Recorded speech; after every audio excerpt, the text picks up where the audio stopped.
In a bold and controversial move, President Trump has officially signed an executive order that designates Antifa as a domestic terrorist organization.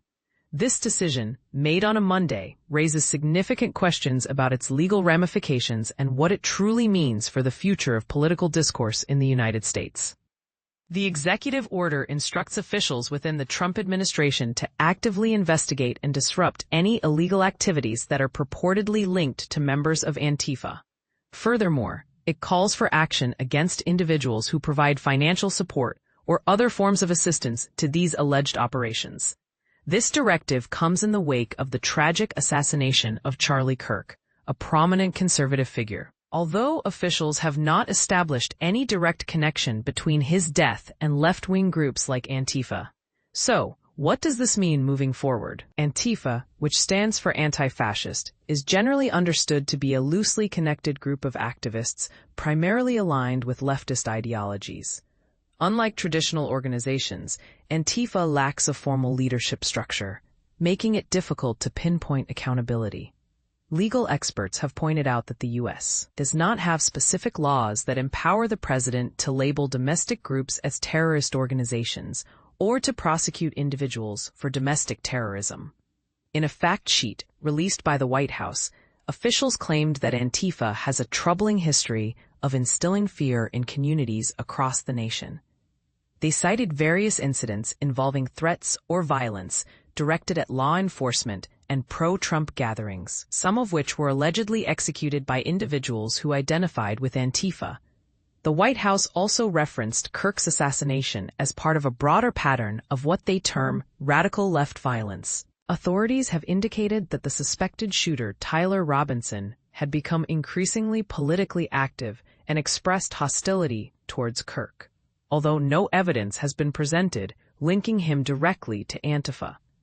The Congressional Research Service has characterized Antifa as a decentralized movement comprised of independent groups and individuals who often share radical views, including socialism, communism, and anarchism. This report emphasizes that there is no unified organizational framework or set of beliefs among Antifa followers, which complicates any attempts to categorize them as a single entity.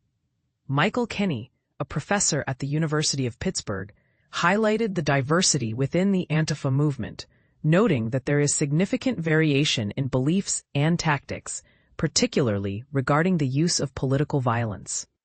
The origins of the Antifa movement can be traced back to the 1980s, when it emerged as a response to neo-Nazi and Ku Klux Klan activities.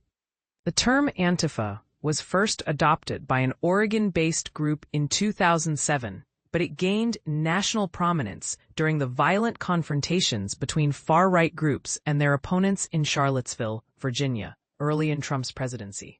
During his first term, Trump and his administration expressed intentions to take a hard stance against Antifa, with the president calling for its designation as a terrorist organization back in 2020.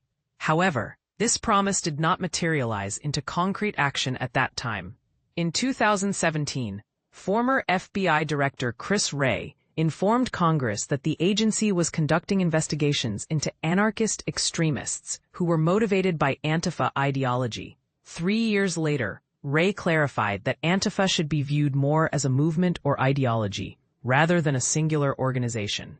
Trump's recent executive order may encounter legal challenges. Unlike foreign terrorist organizations, there is no established legal framework that allows the president to designate a domestic group as a terrorist organization, according to Luke Baumgartner, a research fellow at George Washington University's Program on Extremism. However, he noted that the administration could prioritize Antifa-related incidents for federal law enforcement attention. It's also important to recognize that domestic terrorism is not a chargeable offense under federal law. Although many states have their own domestic terrorism statutes, other federal laws could potentially be applied to individuals accused of domestic terrorism. But as Baumgartner pointed out, you can't prosecute an ideology.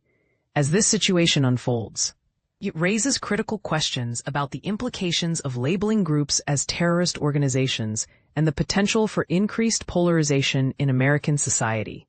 What do you think about this executive order? Is it a necessary step towards ensuring public safety, or does it risk infringing on civil liberties? Share your thoughts in the comments below.